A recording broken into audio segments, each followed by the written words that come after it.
Hi besties, welcome to Grace Studio. In today's tutorial, we'll be learning how to cut and sew this beautiful gown with shoulder ruche. If it's something you are interested in or want to improve your sewing skills, keep on watching. And to my returning subscribers and viewers, thank you very much.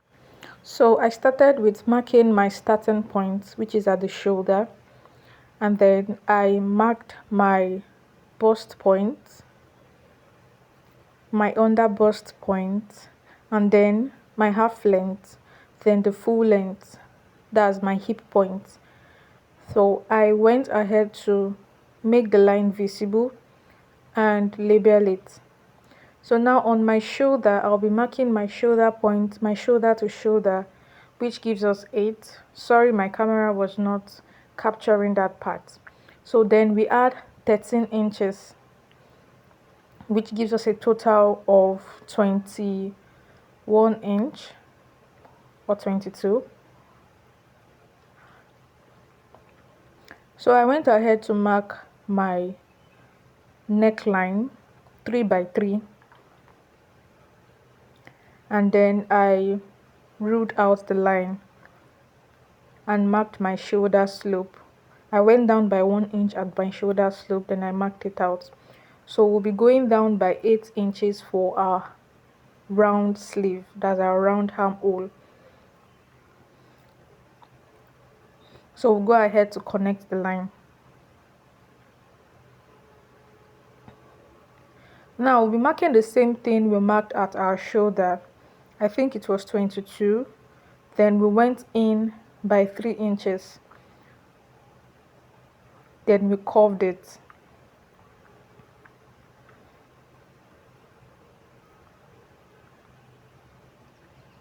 Alright, after that, on our under bust line, we'll be marking our round under bust and adding 1 inch. Same thing with our round waistline, that's our half length line. We're marking our round waist, adding 1 inch, and our hip line, we'll measure our round hip and add 1 inch allowance. Then we connect the lines together. So at our hip line, we'll be going up by 2.5 inch, depends on how you want yours to be. I went up by 2.5 inch and I connected it using my ruler. So after that, on this my under bust length, I had to go up by 1 inch. Then I drew out my neckline. I just went in with the slanty V ruling at my half length and my under bust on top the 1 inch I drew. And I'll be using the same thing for my back piece and the front piece.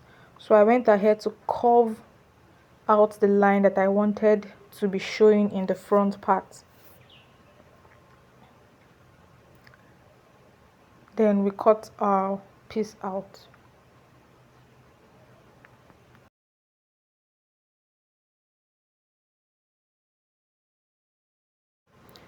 If you are enjoying this so far, don't forget to like and subscribe so you don't miss out on any of my tutorials. So I was still cutting out the piece I had already drafted.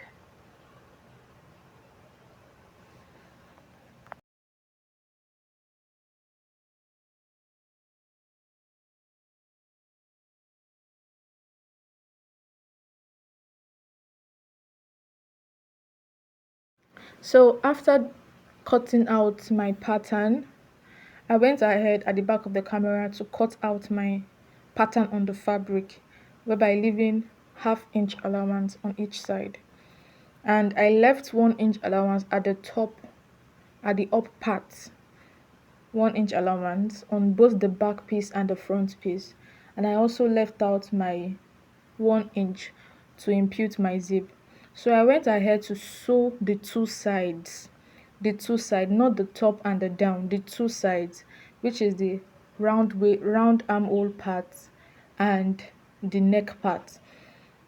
Some use facing to turn theirs, but I had to use lining. And at this part, I had to place it with 2 inches on top each other. 2 inches, that's the neckline. I placed it with 2 inches, and you go ahead to just measure if you are accurate. in what you are doing. I left out 1 inch because that's where we are going to be putting our string, our strip.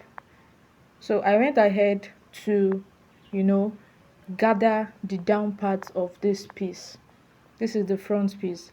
So after gathering the front piece, gathering the down, it must be the exact length of the Basque waistline that you've already cut out. So after getting the exact point, so I had to turn mine with lining because I don't want the rough edges to show. So I had to use lining to turn it. You can see how I turned mine, and this is what we are having. I have already turned it, and this is it, clean on the inside and clean on the outside. So after that, I went ahead to do the same thing on the back piece. I put my zipper, turned the two sides, that's the neck and the armhole part, and gathered it and put it on the back waistline. So this is how the zip will be looking, not long, a little bit short. So this is how it is after sewing. So I went ahead to join the top, the front and the back piece together, but you have to weave the weave the edges of the top because you are going to be folding it like this to put your rope inside. So after doing that, this is what we have on the upper part of the clothes, on the upper part of our dress. Look at how it's looking so neat and very good. That's the point I went in by 1 inch at the under bust. That's how it's looking. So after that, I had to bring it out from the mannequin and then notch the center of the down part so I could put my gathers. That's the full length of the clothes. So this is what we'll be having. We'll notch the center and we are going to gather that part. So this is the beautiful piece we created, and that's it for today's tutorial. I hope you found this helpful and easy to follow. I'll see you in my next video. Bye.